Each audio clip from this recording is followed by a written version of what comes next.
Hello student, आपका Om classes with Pratap Kumar YouTube channel पर स्वागत है। आज हम इस वीडियो में रीड मॉडल पेपर के अंतर्गत हमारा आज रीड मॉडल पेपर थर्ड में सब्जेक्ट मैथ्स यानी गणित विषय है। 10 क्वेश्चन आज सॉल्व करेंगे। ये वीडियो आपके मैथ्स जो रीड मॉडल पेपर थर्ड है उसका मैथ्स विषय का पार्ट 1 है। इसमें टोटल 10 क्वेश्चन होंगे और इसके बाद में आपके 10 क्वेश्चन आएंगे पार्ट 2 में, और इसके बाद में आपके पार्ट थर्ड में 10 क्वेश्चन आएंगे। इस प्रकार आपके 8 पेपर में मैथ्स सब्जेक्ट के 10-10 क्वेश्चन के 3 वीडियो आपको प्राप्त होंगे। अपना वो स्टार्ट करते हैं। फर्स्ट क्वेश्चन दिया हुआ आपका 8 विश्वविद्यालय में आने वाले विद्यार्थियों की संख्या में प्रतिवर्ष 10% की वृद्धि होती है। यदि वर्ष 2016 में ये संख्या 1500 थी तो वर्ष 2018 में लक्ष्य की पूर्ति होने पर विश्वविद्यालय में कितने विद्यार्थी होंगे। कितनी वृद्धि हो रही है? 10%। 2016 में कितनी थी? 1500 थी और 2018 में पूछा गया आपसे। अब इसका सॉल्यूशन देखते हैं। सॉल्यूशन आपके दिया हुआ है। वृद्धि दर कितनी है? 10%। 2016 में जनसंख्या कितनी थी? 1500। 2018 में कितनी है? यानी 2016 से 2018 कितने साल हुआ आपके? 2 साल। स्टार्टिंग में जनसंख्या आपकी कितनी थी? 1500, जिसको आप मानते हो पी। आपका सूत्र होता है P0 मानते हैं उसका अब स्टार्टिंग वाली जनसंख्या। तो सूत्र होता है P equal to P0 bracket में 1 + R/100 की पूरी होल पावर T यानी टाइम। अब आपको पहले वाली जनसंख्या दी हुई है यानी 2016 की दी हुई है आपको, तो 2016 वाली तो आप मानना P0 और बाद वाली पूछी है उसको आप माना जाता है P। हमेशा याद रखना, आपको जो जनसंख्या दी हुई है और उससे बाद वाली पूछे तो जो दी हुई है वो तो आपका P0, जो बाद वाली है वो P है। इसमें उल्टा भी हो सकता है। मान लो आप तो 2016 की देखिए 2010 की पूछे, यानी अभी 2016 की देखिए और इससे पहले वाली पूछे तो उस स्थिति में आपका ये क्या कहलाएगा? P, और इससे पहले वाला कहलाएगा P0। तो ये याद रखना, समय में जो पहले वाला है वो P0 होगा और जो बाद वाला है वो हमेशा P होगा। तो यहाँ P0 तो दिया हुआ आपका 1500 और P जातना और वृद्धि दर कितनी है? 10, जिसको R बोल सकते हो। सूत्र लगा दिया। सूत्र में आपका P जातना है P0 की जगह 1500, R की जगह 10% और समय कितना है? 2। अब इसको सॉल्व किया आपने। सॉल्व किया, यहाँ पे आपने एलसीएम लिया, ये 100 था, इधर गुणा हो जाएगा 100 और 10 कितना हुआ? 110। 110/100। अब 110/100 है, इसी धात कितनी है? 2, तो इसको 2 बार लिखा। 110/100 इंटू 110/100। अब यहाँ 2 जीरो से 2 जीरो आपका कैंसिल आउट, और यहाँ से ये 2 जीरो से ये 2 जीरो कैंसिल आपकी। अब यहाँ बचा 15, यहाँ बचा आपका 11 और यहाँ 11। इनका सबका मल्टीपल यानी गुना किया, कितना है? 1815। और ये P है यानी ये 2018 की जनसंख्या कितने साल बाद में? 2 साल बाद में। कितनी दर थी? 10% की वृद्धि से कितनी हो जाएगी आपकी? 1815। तो ऑप्शन के हिसाब से आपका हो जाएगा 1815 यानी सेकेंड ऑप्शन।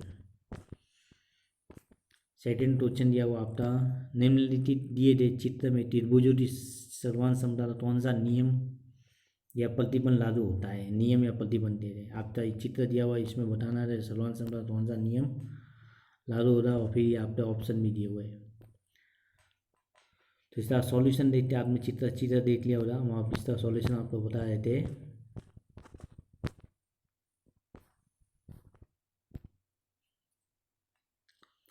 चित्र में दे रहा आपका ये जो टोन है बी वाला, ये टोन किससे बराबर? सी है, यानी टोन बी बराबर कितना है? टोन सी। और ये भुजा जो बी भुजा है वो किससे है? सी भुजा के बराबर है। और साथ में ये वाला टोन किससे बराबर? इससे। इस वाले का नाम हो जाएगा BEA और इसका नाम हो जाएगा DEC, यानी ये टोन। तो कुल मिला देते तो आपके एक तो ये भुजा बराबर है, ये टोन इससे बराबर है और ये वाला टोन आपके इससे बराबर है, और ये जो भुजा है इससे एंड पॉइंट पे दो टोन बन रहे। तो एक त्रिभुज में जैसे बात करें आपकी, तो ये पे त्रिभुज है, इसमें से ये भुजा और ये दोनों टोन, दूसरे वाले त्रिभुज में आपके ये दूसरा वाला त्रिभुज, उसमें ये भुजा और इसी भुजा के जो एंड वाले टोन है ये दोनों आपस में क्या है, बराबर है। यानी भुजा तो एक है और इससे एंड वाले, इसलिए आपका कौन सा नियम लगेगा, दो टोन है एंड वाले तो ए, और उसमें बीच में कौन सी आ रही है, भुजा आ रही है यानी एस, और फिर वापस टोन यानी ASA। टोन भुजा टोन नियम से दोनों त्रिभुज क्या हो जाएंगे, सर्वांशम, यानी त्रिभुज BEA सर्वांशम है त्रिभुज CEDK। कौन सा नियम लगा, ASA। तो आपके सर्वांशम के टोटल 4 नियम होते हैं, आपको याद हो तो टेबल S, एक त्रिभुज की दूसरी भुजा, एक त्रिभुज में 3 भुजा दूसरी त्रिभुज में 3 भुजा के बराबर हो। दूसरा नियम होता है आपका SAS, दो भुजाओं के बीच वाला टोन दूसरे त्रिभुज में दो भुजाओं के बीच वाले टोन के बराबर। फिर आपका होता है ASA, दो टोन के बीच वाली भुजा दूसरे त्रिभुज में दो टोन के बीच वाली भुजा के बराबर हो। फिर होता है आपका RHS, जिसको आप कह सकते हो समटोन टर्न भुजा। ये टोटल आपके सर्वांशम के 4 नियम होते हैं। तो इसमें से इस त्रिभुज में आपका कौन सा लगता है, ASA, यानी दो टोन के बीच वाली भुजा दूसरे त्रिभुज में दो टोन के बीच वाली भुजा के बराबर है, इसलिए कौन सा लगा आपका ASA। अब ऑप्शन के हिसाब से आप देख लेते हैं। ऑप्शन में ए का मतलब होता है हिंदी में टोन, एस का मतलब होता है भुजा, और ए का वापस मतलब होता है टोन, यानी टोन भुजा टोन। ऑप्शन के हिसाब से आपका 4 हो जाएगा। फिर बात करें आपका नीचे दिए गए चित्र में असमान संपूर्ण टोन का सही युग्म है। असमान होने चाहिए और साथ में क्या होना चाहिए, आपके संपूर्ण की बात की इसमें, असमान संपूर्ण टोन की। चित्र में आपने देखा हुआ है, चित्र दिया हुआ है। अब ऑप्शन में देखा आपका संपूर्णता मतलब होता है उनका योगफल कितना होना चाहिए, 180 होना चाहिए। DFE फर्स्ट वाले में इसने बात की है, DF सही ले लेता आपकी बिलो वाली सही, DFE एक तो ये टोन, साथ में बात की है EFA। अब दूसरे वाले में बात की आपके AFB ये वाला टोन, और साथ में बात की है BFD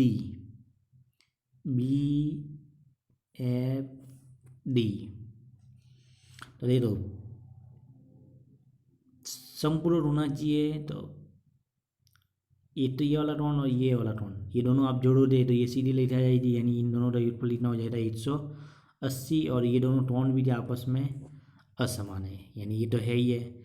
और गुलाबी वाले का जो मैंने आपको बताया दूसरा वाला, उसमें भी तो ये वाला टोन और ये वाला टोन दोनों का योगफल कितना है 180, और ये दोनों आपस में भी क्या है, असमान है। यानी आपका ऑप्शन के हिसाब से ये हो जाएगा असमान संपूर्ण पूछा था। संपूर्णता मतलब होता है इसका योगफल कितना होना चाहिए 180। तो ये जो लाइन है आपके, इस लाइन पे ये वाला टोन और ये वाला टोन, इन दोनों का योगफल कितना होता है 180, यानी 180। और ये जो दोनों टोन है ये भी आपका क्या है, असमान है, यानी समान नहीं है।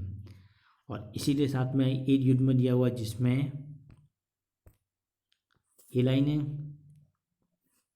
ये वाला टोन और ये वाला टोन दोनों आपस में असमान है, और इन दोनों का योगफल भी इतना है 180, यानी 180, यानी असमान संपूर्ण टोन है। इसलिए इसका ऑप्शन के हिसाब से आपका फर्स्ट ही हो जाएगा, 93 का ऑप्शन हो जाएगा फर्स्ट। असमान यानी असमान होने चाहिए कोण और संपूर्णता मतलब इक्वल कितना होना चाहिए 180। प्रश्न दिया हुआ 94, एक समलंब चतुर्भुज की दो समांतर भुजाएं क्रमशः 10 सेंटीमीटर व 16 सेंटीमीटर है। यदि समलंब चतुर्भुज का क्षेत्रफल 78 वर्ग सेमी हो तो उसकी ऊंचाई क्या कीजिए। इसका सॉल्यूशन देखते हैं।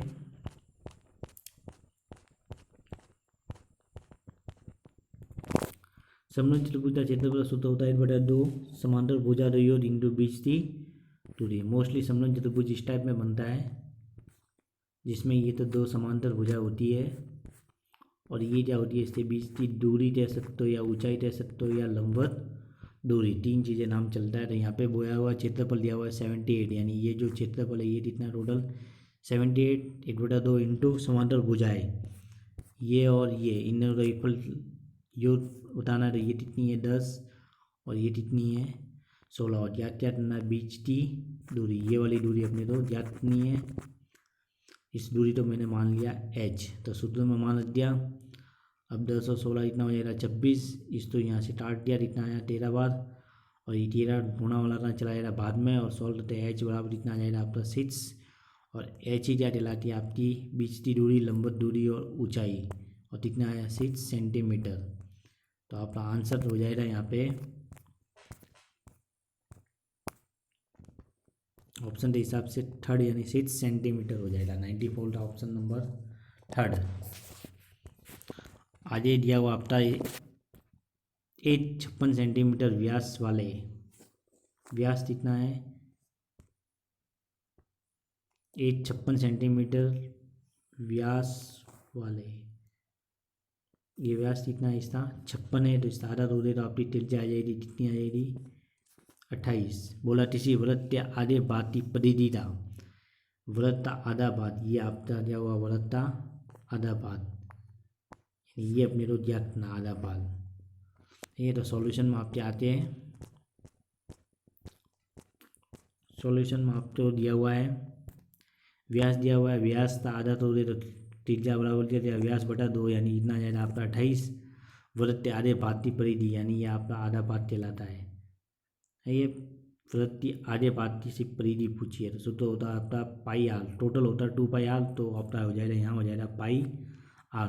आर का मान कितना हुआ है 28, सॉल्व किया 7 से इस तो काट दिया इतनी बार 4 बार और 22 चौथे 88 यानी 88 सेंटीमीटर परिधि है तो 88 सेंटीमीटर आपका आ जाएगा। तो ऑप्शन के हिसाब से आपका हो जाएगा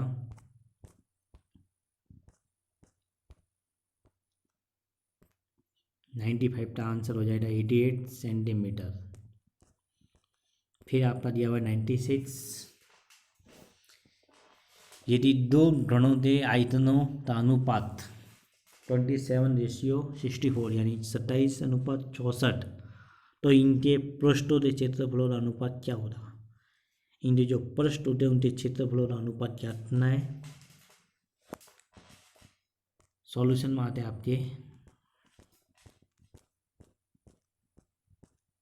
धन फर्स्ट आयतन और धन सेकेंड आयतन। जो धन फर्स्ट आयतन है उसका सूत्र होता है a³ और पहला इसलिए इससे a1³ और दूसरे को मान लिया a2³। कितना हो दिया हुआ 27/64। ये जो तीन तीन धात है ये दोनों पे होल धात ले ले, होल पावर धात में इतनी ले ली 3, इसे सॉल्व कर दे तो क्यूब यहाँ से हटाया तो वहाँ आ जाएगा क्यूब रूट, तो ये आ गया आपका क्यूब रूट। ये जो साइन होता है ये कहलाता है क्यूब रूट और ये आपका साइन कहलाता है वर्गमूल यानी स्क्वायर रूट सॉरी। तो यहाँ पे सॉल्व तो दे तो 3 का क्यूब कितना होता है 27 और 27 का क्यूब रूट कितना हो जाएगा 3, यानी 3 का धन होता है 27 और 27 का धनमूल कितना हो जाएगा आपका 3। ऐसे ही 4 का धन होता है 66 तो 66 का धनमूल कितना हो जाएगा आपका 4, यानी a1/a2 का मान कितना आया 3/4। अब बोला रहा पृष्ठीय क्षेत्रफल धन फर्स्ट का पृष्ठीय क्षेत्रफल अपॉन धन सेकेंड का पृष्ठीय क्षेत्रफल। सूत्र होता है आपका सामान्य सूत्र होता है 6a²।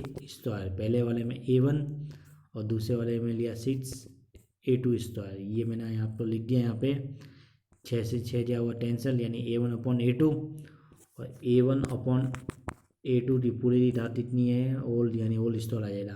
अब A1/A2 का मान इतना आया 3/4, ये 3/4 यहाँ रख दिया और उस पर धात इतनी ले ली 2, और इसको सॉल्व करने में 3 दावत तो हो जाएगा 9 और 4 दावत 16, यानी 9/16, तो इस तरह हुआ 9:16। तो ऑप्शन के हिसाब से 9:16 कौन सा है ऑप्शन आपका, देखते हैं 9:16, यानी 96 का थर्ड हो जाएगा 9:16। आगे दिया हुआ 90, आज आपका क्वेश्चन है 97। एक बेलनाकार खंभे का वक्र पृष्ठीय क्षेत्रफल कौन सा दिया हुआ, वक्र पृष्ठीय क्षेत्रफल दिया हुआ 264 मीटर और इसका आयतन कितना है 1848 घन मीटर।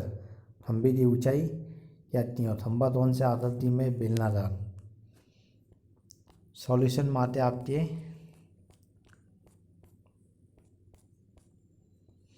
दिया हुआ बेलन का वक्र पृष्ठीय क्षेत्रफल 264।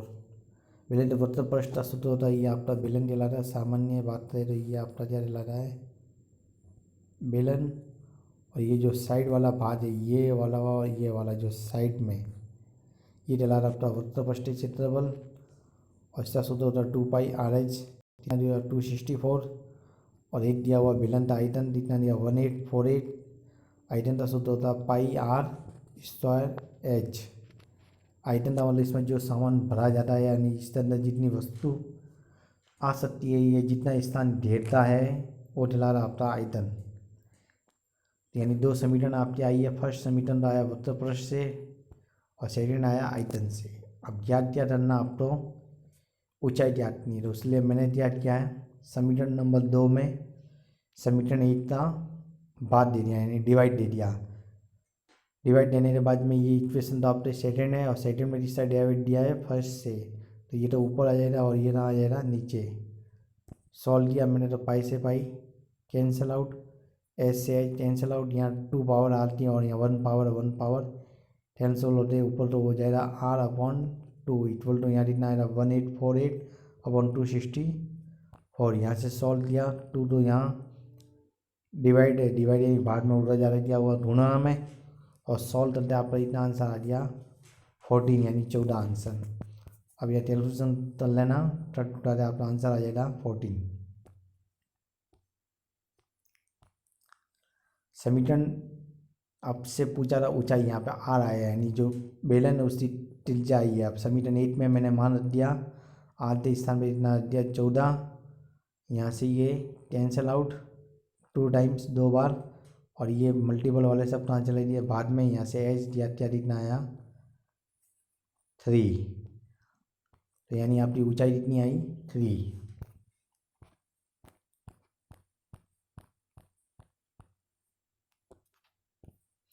97 का आंसर इतना आया 3। आप तो कोई क्वेश्चन समझ में नहीं आए तो आप हमको कमेंट में लिख के भेज सकते थे, हम आपको दोबारा उसका सॉल्यूशन प्रोवाइड कराएंगे, यानी आपके कमेंट का जवाब देंगे। आपको अगर कोई क्वेश्चन समझ में नहीं आ रहा या कैसे सॉल्व किया है तो आप उस पर कमेंट हमको कर सकते हो। फिर आपका दिया हुआ 98 क्वेश्चन, एक कक्षा में कितने छात्र हैं 20, जिसमें गणित विषय में 100 अंक में से निम्नलिखित अंक प्राप्त हुए। यानी 20 छात्र हैं विषय गणित और कितने में से 100 में से ये 20 छात्रों के अंक प्राप्त हुए। बताना उपयुक्त वर्गीय बारहमाला सारणी कौन सी है। तो वर्गीय बारहमाला सारणी के लिए आपको